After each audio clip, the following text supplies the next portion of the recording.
Bom, eu tô aqui no cafezinho com a Silvia. Me deu vontade de fazer hoje. Tem uns 20 dias atrás que eu tava falando sobre preconceito linguístico, né? E eu queria trazer isso mais uma vez para vocês, porque eu tava andando agora e tava ouvindo... Oi, Adriana, tudo bem? Eu tava ouvindo um podcast que chama Discoteca Básica.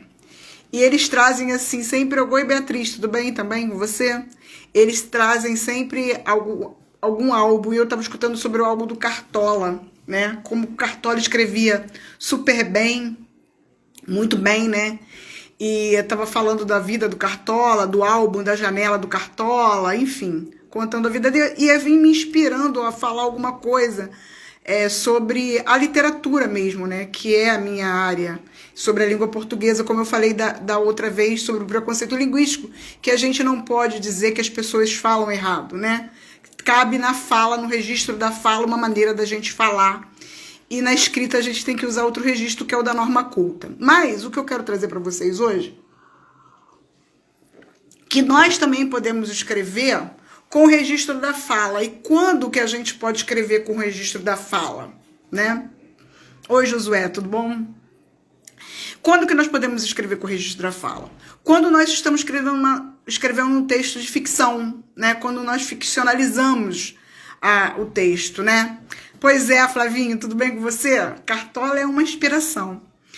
E aí, como eu falo para os meus alunos, quando a gente faz oficina literária, né, de escrever contos ou crônicas, né, baseado em algum tema ou que eles queiram escrever, e aí eles me perguntam, professora, pode colocar gíria, pode colocar palavrão? Eu falei, tudo na narrativa da ficção é possível, você pode colocar tudo isso, contanto que esteja dentro da fala do seu personagem, né? Se o seu personagem, o que você criou, com as características lá que ele tem, ele usa gíria, ele fala um palavrão, ele fala a gente vamos, né? Já é, alguma coisa por esse sentido, então não tem por que você não usar, né? Você sabendo que isso é o registro da fala de um personagem. Né? Se essa narrativa que você está construindo, o narrador também é o personagem, então ele também, quando ele narra dentro da história, sem ser nos diálogos, ele também pode usar desse registro da fala.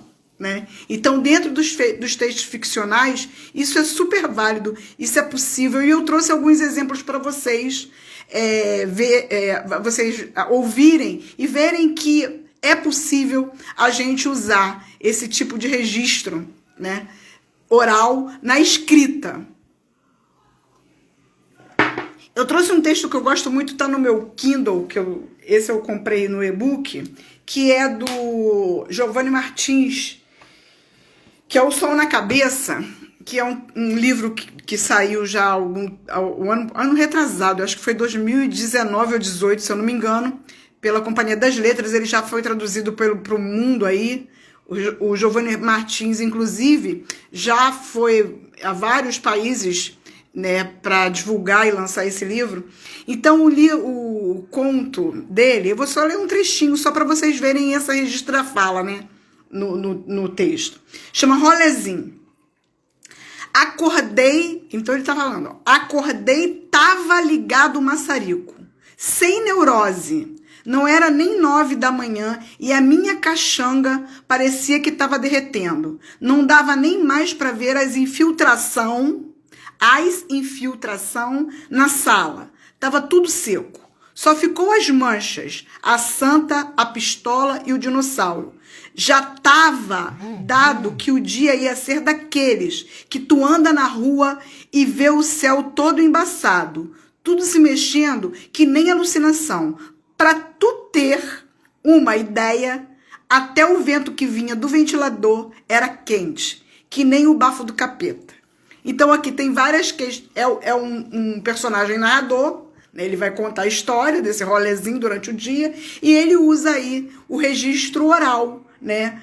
num livro que vendeu, assim, uma enormidade de edição de livros, né, de número de livros.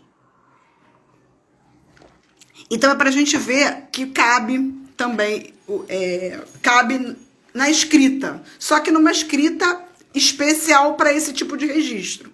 Eu vou ler agora um trecho de um conto meu que saiu no livro da Flup, Contos para Depois do Ódio, que foi inspirado nas letras das músicas do Marcelo Yuca. E eu escrevi um conto baseado no cortejo milenar. Eu também só vou trazer um trechinho onde que eu uso a gíria das meninas, né? Que são as meninas que estão contando a história. E ela fala assim...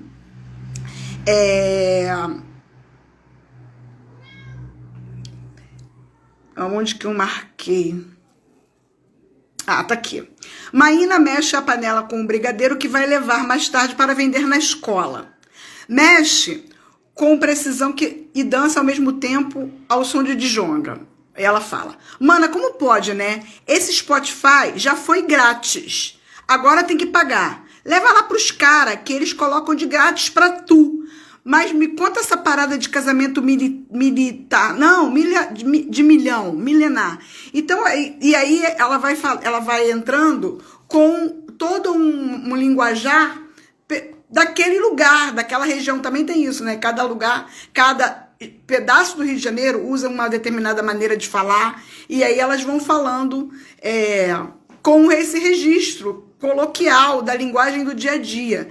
Então, a gente tem que saber dividir, né? Quando nós estamos escrevendo um texto dissertativo, argumentativo, para uma redação de algum concurso, eu tenho que usar o português corretamente, né? Fazendo a concordância, né? Estava, como estava ali no rolezinho, não as informações, eu tenho que botar tudo no plural, tudo certinho. Agora, quando eu também posso escrever com um registro coloquial da fala, quando eu crio um personagem que vá falar daquela maneira. Então é super válido e o meu personagem vai falar o que ele quiser, da maneira que ele quiser, mas eu tenho que estar claro na minha cabeça que esse é um personagem criado por um autor que resolveu colocar a fala daquele personagem do jeito que ele fala, para ficar mais próximo do real,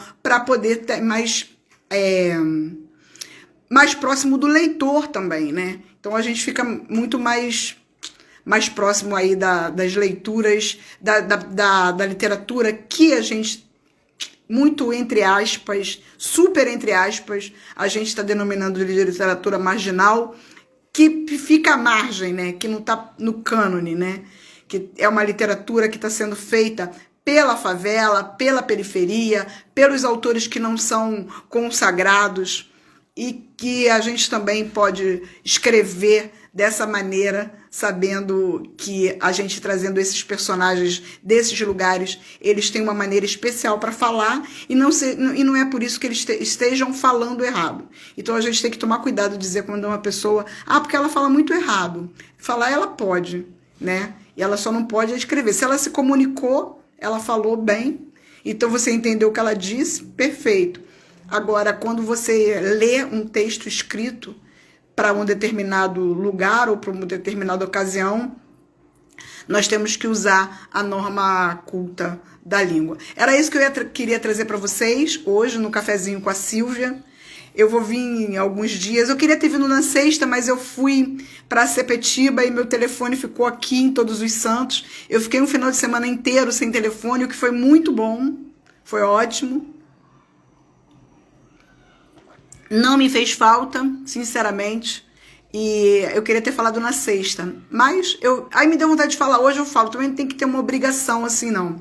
Tem que ser no dia que dá vontade, na hora que dá vontade, da maneira que, como eu hoje estava inspirada pelo Cartola, aí eu vim falar sobre isso, né? Porque o Cartola, ele era um poeta, ele era um escritor, um cancioneiro da música que tinha a palavra muito precisa, né?